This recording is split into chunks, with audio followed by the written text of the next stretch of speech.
Au nom du Père et du Fils et du Saint-Esprit, ainsi soit-il, bien chers fidèles.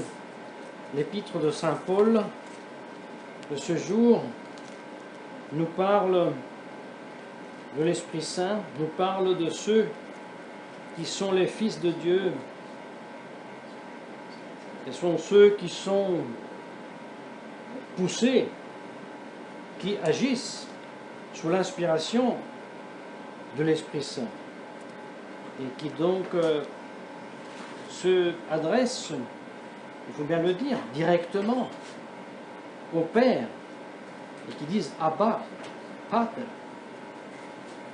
Cette action directe de l'Esprit Saint dans nos âmes, cette onction de l'Esprit Saint qui nous est donnée par le Christ au moment du baptême, si nous écoutons les paroles de Saint Jean évangéliste dans sa première épître, n'est-ce pas, aux fidèles de l'Asie mineure, lorsque nous lisons que vous avez reçu l'onction du Saint, n'est-ce pas, de l'Esprit Saint, et il ajoute, vous savez toutes choses.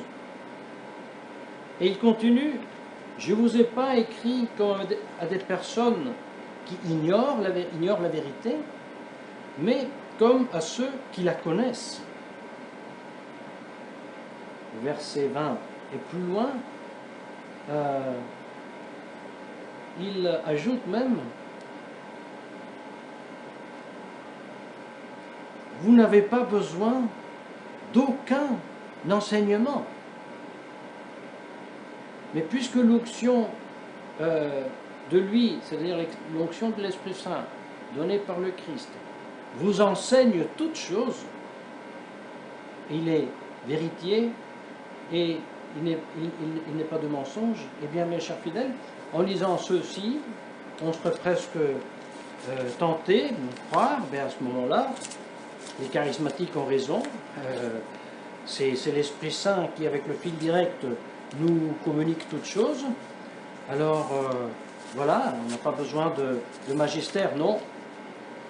Parce qu'au verset 24, Saint Jean, en parlant de toutes ces vérités que ses fidèles déjà connaissent, toutes ces vérités qui n'ont pas besoin d'être leur enseignées, mais ce sont toutes les vérités que vous avez, oui, depuis le principe, c'est-à-dire ce sont des vérités que nous, les apôtres, que le Christ, d'abord, ensuite nous, les apôtres, vous avons enseigné.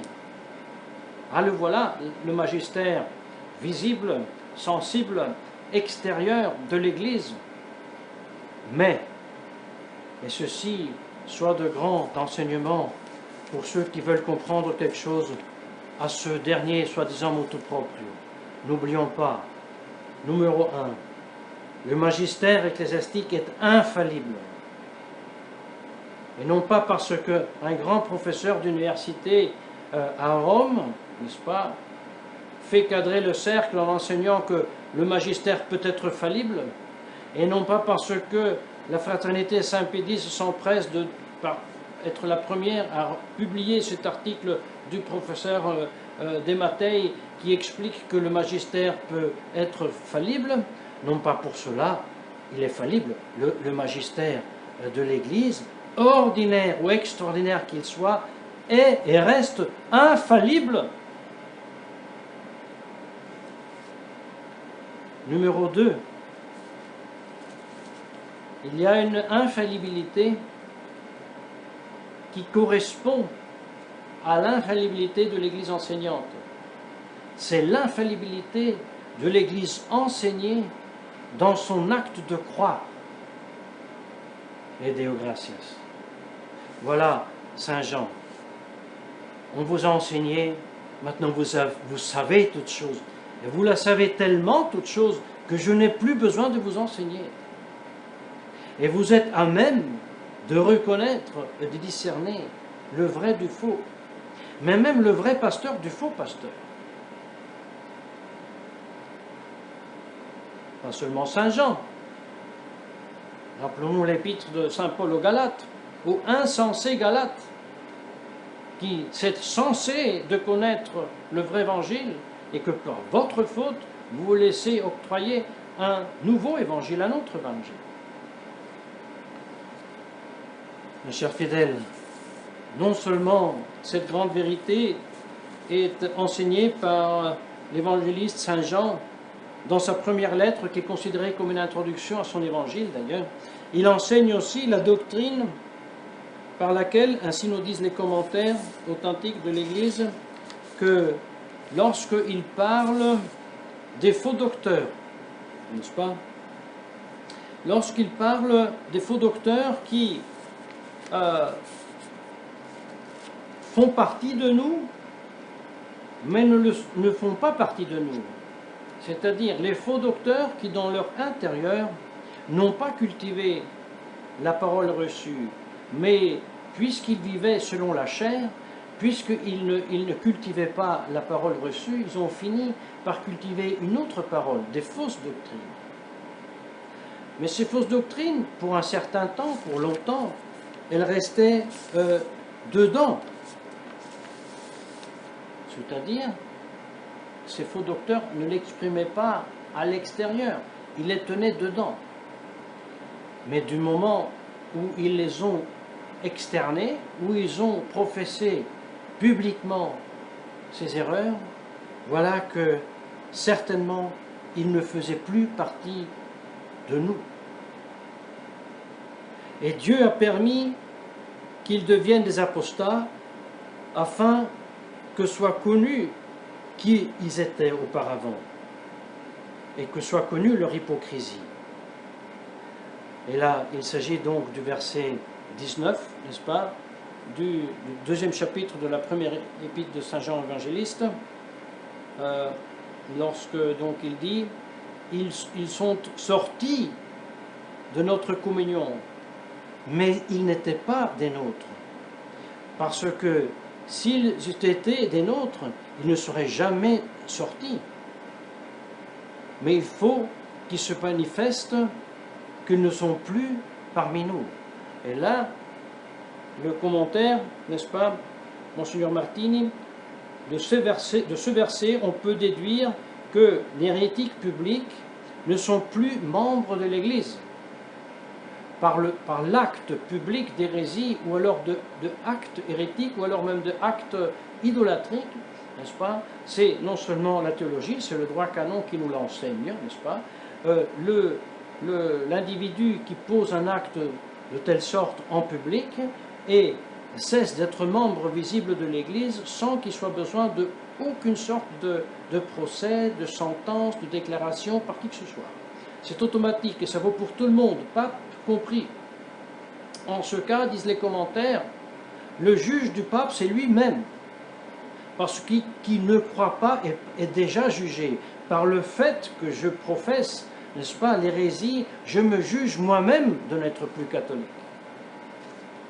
Une grande vérité qui est niée ou n'est plus vue par la cécité, malheureusement, des pauvres traditionalistes. Avec cette prémisse, bien chers fidèles, il sera plus aisé de prendre une position de cet acte du 16 juillet, n'est-ce pas, il y a 2 jours, le soi-disant motu proprio de François. Eh bien, que dire de ce motu proprio de François?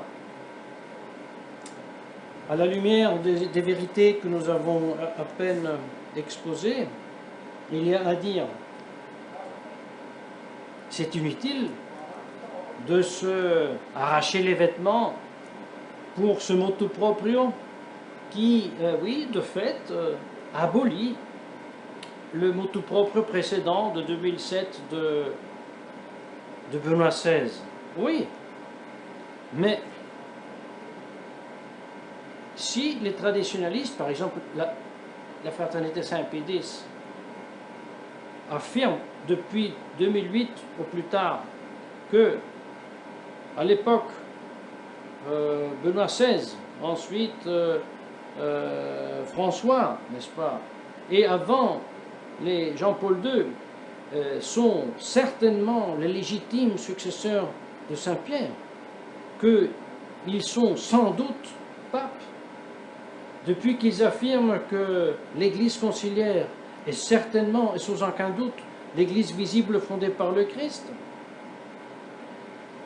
depuis qu'ils affirment qu'on peut accepter 95% du Concile Vatican II, depuis ils affirment que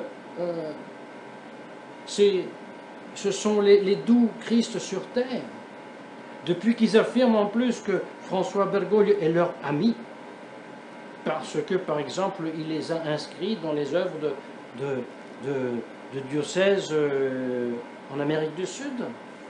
Alors il faudrait dire, mais si c'est lui, le légitime successeur de Saint-Pierre, et qui affirme d'être le gardien de la tradition, traditionis custodes, c'est les premières paroles de ce motu proprio, lorsqu'il se réfère à l'évêque de Rome, le principe visible, le fondement de l'unité de l'Église, lorsqu'il se confie à la guide de l'Esprit Saint, au Évangile qui doit être annoncé, et lorsqu'il affirme qu'il veut promouvoir la concorde, l'unité de l'Église dans la célébration de l'Eucharistie, eh bien, si c'est le vrai pape qui parle, l'ami, il ne devrait pas se déchirer les vêtements. Il suffit qu'ils lisent les 8 articles et ils trouveront ceux qu'ils ont déjà souscrits. Les livres liturgiques promulgués par les saints pontifes Paul VI et Jean-Paul II, en conformité avec les décrets du Concile Vatican II, sont l'unique expression de la lex orandi du rite romain. Lex orandi, lex credendi. La loi du prier, c'est la loi du croire. Ce que je crois, je prie, et ce que je prie, je crois. Mais vous avez chanté Te Deum lorsqu'il y avait le motu proprio en 2007. Vous avez accueilli avec un Te Deum l'identification de la foi de la messe de Paul VI avec la foi exprimée par la forme extraordinaire, la vieille messe, la messe antique. C'est vous qui avez chanté Te Deum. Et maintenant que sont passées toutes ces années, que tout le monde qui voulait a pu se faire en avant pour avoir sa messe, malgré les évêques pro et contre, mais enfin, n'est-il pas normal que votre légitime pape, le doux Christ sur terre, le successeur de Saint-Pierre, mette un peu d'ordre dans tout cela? Ça va être normal, vous devrez être content. Même les soi-disant prêtres ordonnés après ce motu proprio peuvent se demander à l'évêque diocésain de pouvoir célébrer cette messe, mais que voulez-vous de plus? Non, bien cher frère. Le problème est bien avant et plus haut, parce qu'il s'agit de se poser une autre question. Est-ce vraiment le pape qui écrit? Est-ce vraiment l'Église visible fondée par le Christ, celle qui est conforme au Concile Vatican II, celle qui a créé le rite de Paul VI? Est-ce celle, l'Église visible du Christ? Cette Église qui enseigne qu'on se sauve dans toutes les religions, cette Église qui enseigne que Dieu, que ce soit Allah ou Yahvé talmudique ou le Dieu Trine, c'est la même chose. Cette Église qui enseigne exactement l'hérésie condamnée par Saint Jean Évangéliste, parce que lorsque Saint Jean Évangéliste affirme « Celui est menteur qui nie le Christ et le Jésus », ou alors celui qui nie que Jésus est le Christ, ouvrons une parenthèse, lorsque Saint Jean Évangéliste dit cela, il se réfère directement au grand gnostique Sérinthe, qui niait que que Jésus est le Christ. C'est-à-dire, il disait, Jésus, c'est Jésus de Nazareth, un simple homme. Au moment du baptême, le Christ, Dieu, vient sur ce Jésus et le assume, mais il abandonne à nouveau avant la passion, de telle sorte que sur la croix ne meurt pas Dieu, mais seulement l'homme Jésus. Une des principales hérésies, et surtout, explique Saint Jean, c'est ceux qui nient le fondement de la religion chrétienne toute, c'est-à-dire l'union dans une personne des deux natures. Une seule chose est le Christ, qui est vrai Dieu et vrai homme. Or, bien chers fidèles, cette nouvelle Église, l'Église de Bergoglio, l'Église de Ratzinger, l'Église de Wojtyla, mais même en avant jusqu'à Paul VI et Jean XXIII, se vante et enseigne publiquement cette hérésie sous le nom très beau de Christologie pneumatique, n'est-ce pas? Alors le Christ devient Dieu au moment du baptême.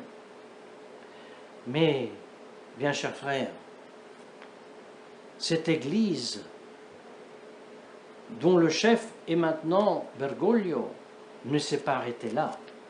Lorsqu'elle a refait et réinventé ces nouveaux sacrements, elle a voulu que cette hérésie d'un Christ homme qui reçoit en cadeau la divinité et ensuite la transmet à des autres, c'est-à-dire le Christ homme qui reçoit en cadeau de son Père l'Esprit Saint, ensuite il fait cadeau de cet Esprit Saint à ses apôtres, eh bien ils ont voulu non seulement une phrase qui exprime cette hérésie comme nouvelle forme de nouvelle consacration épiscopale, mais ils ont ajouté le mensonge en affirmant que cette forme, cette phrase existe, était pratiquée dans beaucoup de liturgies en Syrie et en Égypte. Vous vous rendez compte? Outre être invalide, un sacrement dont la forme n'exprime pas ce que ce doit être, en ce cas une consécration épiscopale, c'est une manifestation publique d'hérésie, et en plus refilée aux pauvres ignares catholiques en la justifiant comme étant un rite pratiqué en Égypte, en Syrie. C'est tout un faux, un vrai imbroglio, d'ailleurs comme la nouvelle messe. Mes chers fidèles, que dire? Que dire? Ne vous arrachez pas, ne vous déchirez pas les vêtements, ou si vous déchirez vos vêtements, déchirez-les devant un miroir, devant vous-même.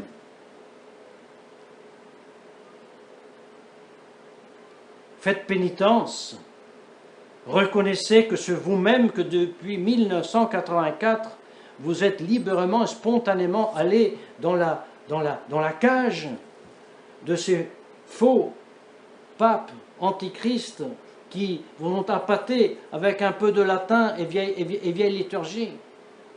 Et maintenant que vous êtes dedans, dans la cage, parce qu'en 2007, elle a été ouverte grande avec le motu proprio, et tous sont entrés, et maintenant elle est fermée. Non, faites de dignes fruits de pénitence, priez, lisez les évangiles, les épîtres de Saint Paul, de Saint Jean, de Jude, informez-vous sur les antichrists et sur les hérésies qui déjà il y a 2000 ans ont été enseignées et aujourd'hui sont enseignées dans toutes les universités.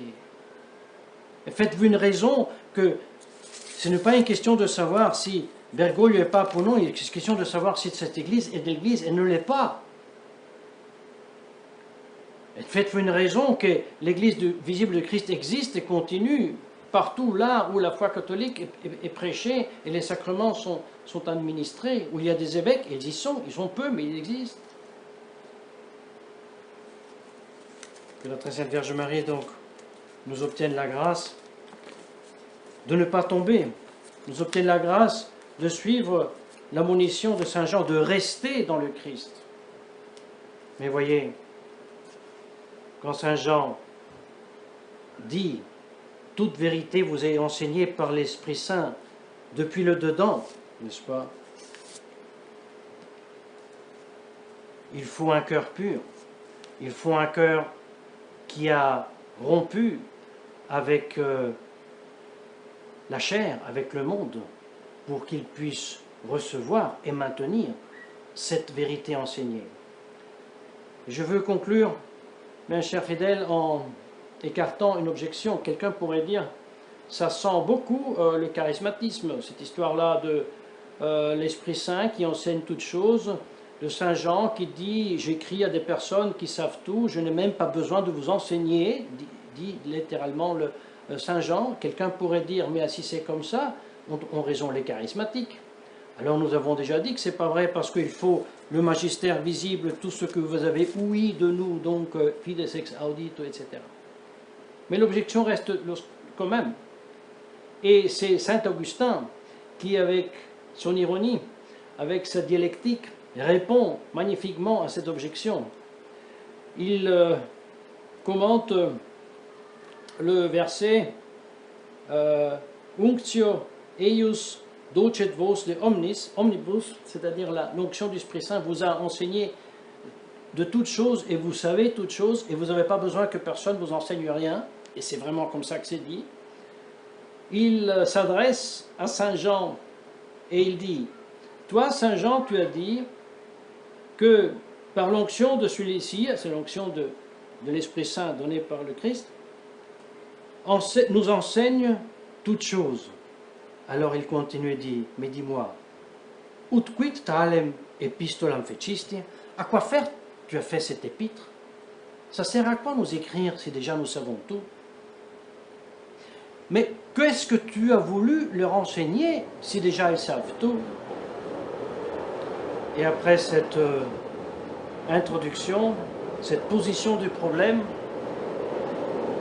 il répond, déjà ici, vous voyez, bien chers frères, un grand sacrement. Magnum Sacramento. Le son de nos paroles percute, pénètre vos oreilles. Il parle de physicien, c'est-à-dire les ondes acoustiques frappent sur notre tympan, n'est-ce pas? Mais, dit-il, le maître, l'enseignement, est intérieur.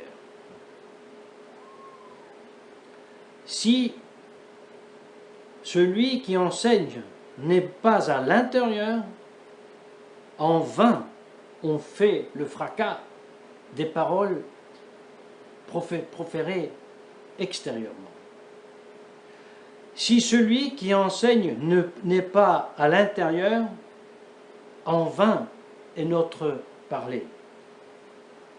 Celui qui enseigne les cœurs, donc cet enseignant dedans, cathedram in cielo habet, sa cathèdre a son siège au ciel. Grand mystère. Nous sommes directement enseignés par le ciel, mais non pas sans la nécessaire, indispensable médiation du magistère visible et infaillible.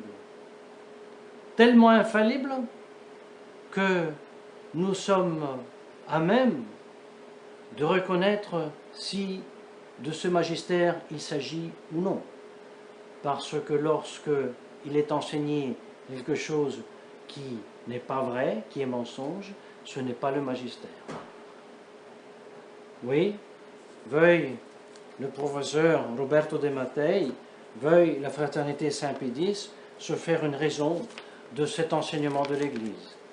Veuillent les deux abandonner cette erreur par laquelle ils font du grand mal à beaucoup de gens simples en disant le magistère de l'Église peut errer, n'est-ce pas?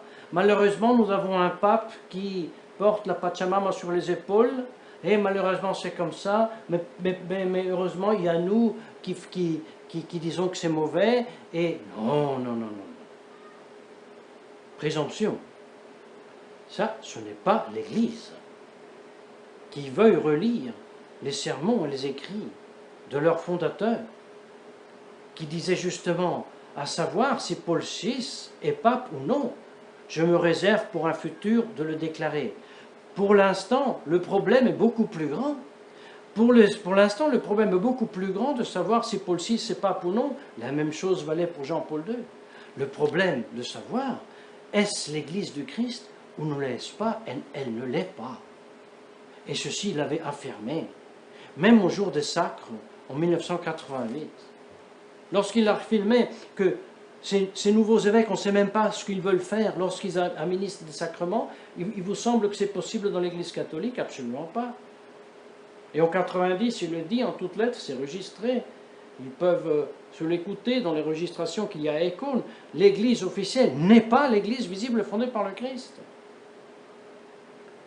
Alors si vous courez dans la cage, n'est-ce pas, de cette fausse Église, appâtée par la beauté de la liturgie que vous pouvez célébrer dans les églises occupées, il ne faut pas se fâcher avec Bergoglio, il faut que vous fâchiez avec vous-même, d'avoir été si puéril, comme Monseigneur Lefebvre vous disait, lorsque vous vouliez à tous les coups faire un accord avec Rome, il vous dit que vous êtes une illusion puérile. Et vous êtes tombé dans le piège, même sans accord, et avant l'accord.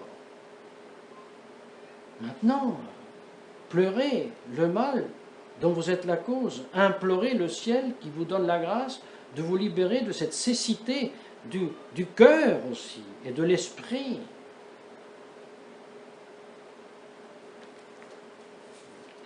Là, on est déjà là où les pierres crient. Monseigneur Vigano parle déjà beaucoup plus clair de vous.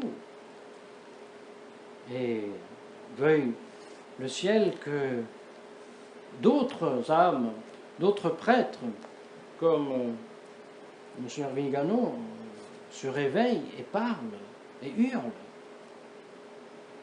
afin que, aussi visiblement, le monde catholique puisse se réveiller, faire pénitence, dégager l'âme de la préoccupation du corps pour pouvoir saisir la parole interne, pour pouvoir écouter le maître interne qui nous parle, les vérités qui extérieurement nous sont prêchées par le magistère de l'Église.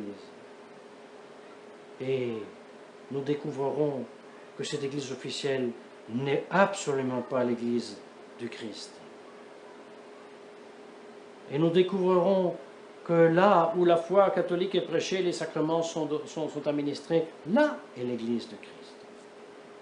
Elle existe, il y a même des évêques. En attendant, ça suffit. Et que Dieu nous guidera dans le futur. Au nom du Père et du Fils, du Saint-Esprit, ainsi soit-il.